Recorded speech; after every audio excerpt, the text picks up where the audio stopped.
Okay guys, welcome back to the channel. It's your boy Matt and we are here with another Marvel Future Fight video looking at the latest sneak peek for Doc, Ock and Electro. So let's go ahead and have a look at that right now. If we just click on that. And just before we get started, just to let you guys know, if you guys could give this video a like and give us a subscribe, it really help me out.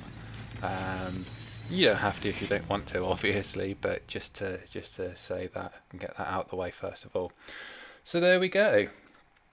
We have a new sneak peek for both Doc, Ock and Electro, and I don't know about any of you guys, but I personally am really excited for this one because I'm hoping that with this one, as you can see, we're actually here on my free-to-play account at the moment, just because I'd done all my dailies and I happened to be working on some stuff here when that dropped. So you can see we've already gotten a couple of the old Sinister Six characters already, just from story mode drops of their bios. Sadly, poor Sandman misses out. But yeah, I'm mostly excited because I'm hoping that we are finally going to get some decent justice for old Electro, wherever he is. Ah, there he is. Because if you are a new or returning character, you obviously have that premium character selector, and it would be nice now that we have a really good strong speed hero class. It'd be nice if I could use that premium selector on Electro rather than on Lunar Snow. Saving up for bios for any of these characters is always a pain, but when it's a premium character, obviously you don't get much of a chance. You know, you only get these selectors once every blue moon. We don't get event quests anymore, and as you can see, just purely skills wise, Electro has some of the coolest looking skills I think in the game. The electricity effects on him are a lot better than on any of the current Thor characters we have, whether that's Thor, Jane Foster, even Beta Ray Bill. I think all of his skills look really awesome, and if we could get a really cool looking uniform like we are getting with the whole Jamie Foxx look, with the you know, the tactical gear kind of thing going on, then it would mean that using a premium selector on him instead of Lunar Snow would actually be viable. I'm going to be saving my crystals on this free-to-play account to go straight to, you can see we get quite a few in your opening month, as well as your normal 8-week check-in and your monthly check-ins as well. So saving up the crystals to get Makari as a speed hero is pretty much a good bet. The only difference for Lunar Snow is that she's a speed human as opposed to eternal, but there's not really too much content that's going to lock them out of, apart from maybe, you know, some ABX or squad battle content. So the gap between the two of those isn't very far with Makari and Luna, so picking Electro would be great. Doc Ock is probably going to go back to his combat roots. It would be interesting to see in this uniform if he does go back, because he is a villain, but in the film he's really more of a, well, I don't know if you'd say neutral, but you can tell that it's not him. He himself is a more of a, I don't know, tragic hero, really. He's not really a traditional anti-hero. But it'll be interesting to see what he is given, although like I say, I expect he'll go back to combat. Poor Sandman, Lizard, they get left out in the cold, which is a shame, because as we see, if a character is in a MCU or MCU adjacent film like these both were, and they still don't get a uniform, well, then it's pretty sad. It looks like they're never going to get a uniform at all at this rate. And considering how long the game's been out, when you think about all the really bad uniforms that we have nowadays that are, well, they're mostly gold cost. Nope, these are the ones that I already own.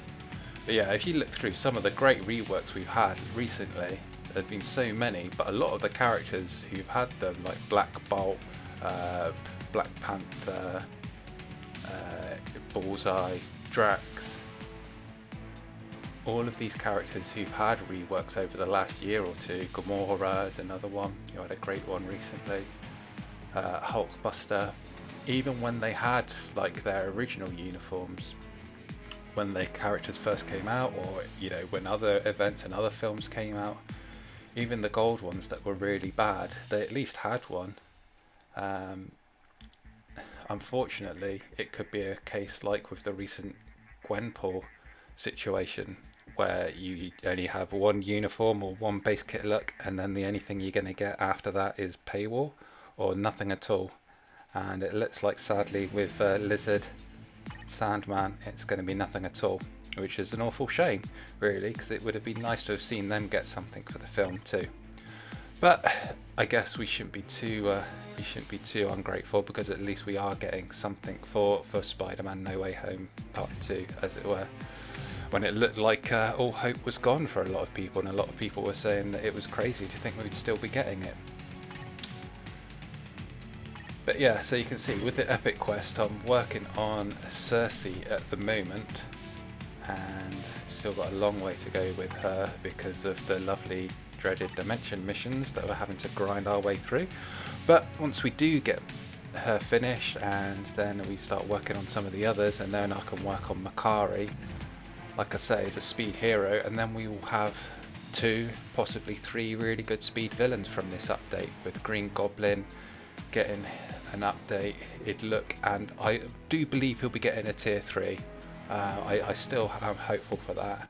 Obviously Doc Ock has already got his transcended skill, so if we get a transcended selector in the anniversary update, I know we're working towards that at the moment, but it is something to bear in mind if we get one of those like we did last year, along with a tier 3 selector.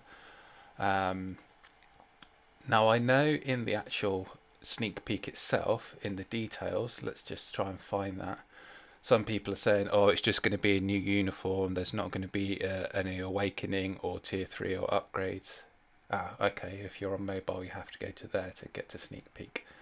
Okay, but if you actually look at the writing and the language, the way it's worded, even though it still says CM Fragment as the old sneak peeks used to, like I say, that's just a moniker, it's just a mantle, much like Captain America, whether it's Sam Wilson or Steve Rogers. CM Fragment is just a name that whoever is in charge uses, whoever is in charge of the forum stuff, the forum post, etc. And a lot of people are, well, you guys know what the forums are like. A lot of people are unhappy, or we're not getting this character, we're not getting that character. Rather than being happy that we're getting the decent ones that we have, some people really going off on one. And then we see all the conspiracy stuff about tier 3s and transcended. Now look, I think that you can tell from this stuff that it's a new CM Fragment. Someone new is in charge of doing the social media posts, and I think that probably is still due to the restructure and having lost Cage and Kim and someone else stepping in and taking over. And you can see a lot of the language, it's a lot shorter. The sentences are very much translated. There's no flavour, there's no character. Whereas before, CM Fragment, you felt that there was some personality behind those posts. And that's not to knock whoever's doing it now. I'm not saying that they're doing a bad job, but I'm just saying that it's something to bear in mind, and that I do think some stuff is being lost in translation, and we will see awakening and transcended skills for the new characters, or the new uniforms. Now, just moving over to something else I wanted to talk about, which is the tier 3 selector. I know a lot of people are saying that the top 3 pretty much guaranteed, and I think everyone universally accepts that the top 3 characters for the tier 3 selector, for people who don't have any or people who are still working towards them, are going to be Sharon Rogers, Loki and Spiderman. And I definitely agree. I think that the breakdown video Slick Alex did, ranking all the tier 3s, if you guys haven't seen that, you should definitely go and check it out, because it is amazing, and he definitely gives a much more thorough and in-depth breakdown of the pros and cons, both PvP and PvE related, for all the characters that I certainly could. However, I'd forgotten, until restarting this game with this new free-to-play account is just how strong Sharon Rogers is in early game content, just at tier 2, and you do get her through the Shield Academy. Now, as you can see, I've switched from Autoplay Plus, just manually, just pressing the auto attack button. So once you get her very early on in your game, you can actually go through story, not story mode ultimate, obviously, because she's not tier 3, but you can go through story mode normal with her. And this is one of the toughest stages, 8-1, because you face that trio of Black Bolt, Thor and Black Panther. And she cleared it there easily, just with autoplay. Yes, I gave her that uniform, but that's a 500,000 gold cost uniform. So you have the guided quests here as well, which I'd completely forgotten about, where you can choose Spiderman or Loki and get them to tier 2. However, even though it gives you a 50% discount on their uniform, it hasn't updated, and it doesn't update to their newest look, which is a bit of a shame. But considering we do have the anniversary and the 50, hopefully, touch wood, 50% discount coming, we'll be able to pick a better one, because Spider-Man offers the Infinity War outfit, which is really not much use in either PvE or PvP. And we're now going to pick Loki, and you can see we get him there at 1 star. I chose Spider-Man first because it was easy to get a 6-star version of him through the Avengers Infinity War legendary battle, as we just pick up the crystals for getting Human Torch to level 50. So yeah, you can see with Loki here, we again do get a discount on his uniform,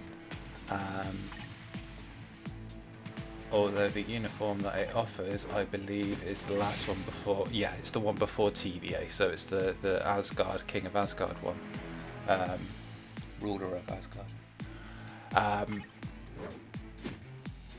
So it's up to you which one you want to pick out of those 3. I would say, however, that in early game content, Sharon Rogers, just with that gold uniform, can clear a lot of the content. Spider-Man, again, it's PvP and PvE, although I've got another video coming about how busted that PvP is for early players, and why I think that probably loses a lot of players. So really, you're looking at World Boss for your content. Probably not looking at PvP until you have Sentry built up. So your main endgame content for a lot of early players is probably actually going to be your dispatch missions, and this is where I think Loki is probably the best pick out of the 3. As you can see, I'm only on stage 3 at the moment and can't get very far with Sharon Rogers. Again, she's only tier 2, but if you're at tier 3, I think it's going to be a lot more beneficial to have Loki to really push to get the most rewards and the best chance of rewards. But there we go, that's it for today. I'm now going to go and run my dailies. I'm going to hit Corvus up. So yeah, let me know what you think in the comments, and I'll catch you in the next one. Take care.